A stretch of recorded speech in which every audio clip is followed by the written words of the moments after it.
Biye tarata ye février kalo tile 27 san 2021 amunu be kan filɛ ni wagati na an ba fu fɔ sigiyɔrɔ la ni yaw ka bi kunnafoni waati seli Mali kibaru jabaranin kɛnɛ kan aw bisimila.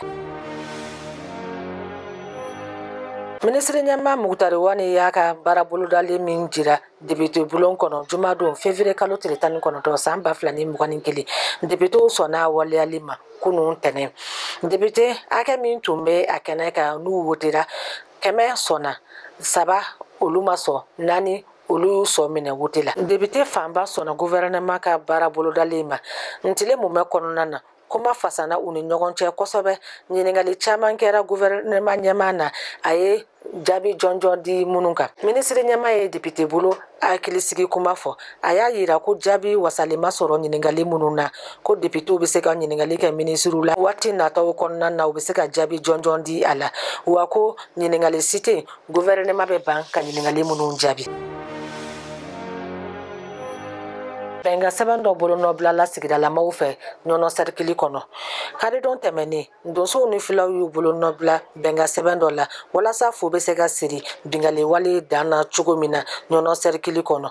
A kɛra lajɛ dɔ senfɛ min ɲɛmaaya tun bɛ jamanadenw cɛ fɔ ka bɛ minisiri colonel major Ismaël Wake bolo hakilila jiginna.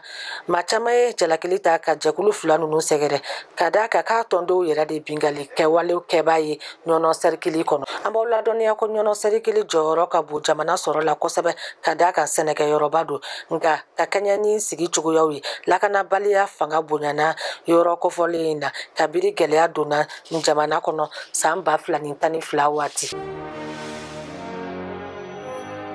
Mali ka lasigidenso min bɛ Paris Faransi faaba la n'a tubabukan daɲɛsuru ye consulat ye jumadon février kalo tile 19 san 2021 a cira maaw fɛ minnu sago tɛ kati ninako ye. Maa ninnu y'a ɲini ka don wajibi la ni yɔrɔ kofɔlen na ni ka dankari a la fo lakanabaa 3 joginna a ko senfɛ. Yɔrɔ in yɛrɛ tiɲɛna kosɛbɛ min ɲɛsilen don ma ko ɲɛnabɔli ma Mali ka lasigidenso la Faransi n'o ye Abdal Amayi o de ye kunnafoni in sɛbɛntiya Mali ka kɔkanko ni diɲɛ tɔnba cɛ kɔɲɛnabɔ minisiri. A jirala ko jɛkulu min bɛ yen n'a sago tɛ kati ninako ye o de ye tɔndenw ye ni waleya cɛjugu in ta ka Mali ka lasigidenso sɛgɛrɛ ka da kan ko Mali ɲɛmaw y'a yira ko kati ninako bɛ na kɛ sinsinyɔrɔ ye taama sɛbɛn dilanni na n'o ye passeport ye.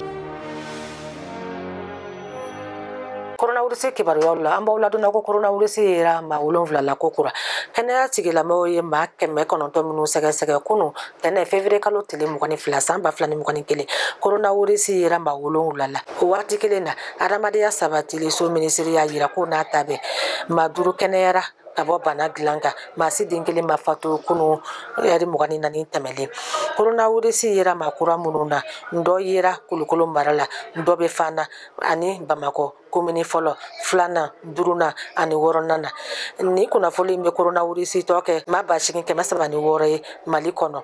Maa 6,333 o kɛnɛyara ka bɔ bana dilan kan. Maa 348 bana in kɛra olu sata ye. Ne de bɛna dan sigi aw ka bi kibaruyaw la an bɛ dugawu kɛ Ala ka bɛn ni kelenya sabati Mali kɔnɔ a k'an bɛn wagati wɛrɛ la ni kɛnɛ kelen kan.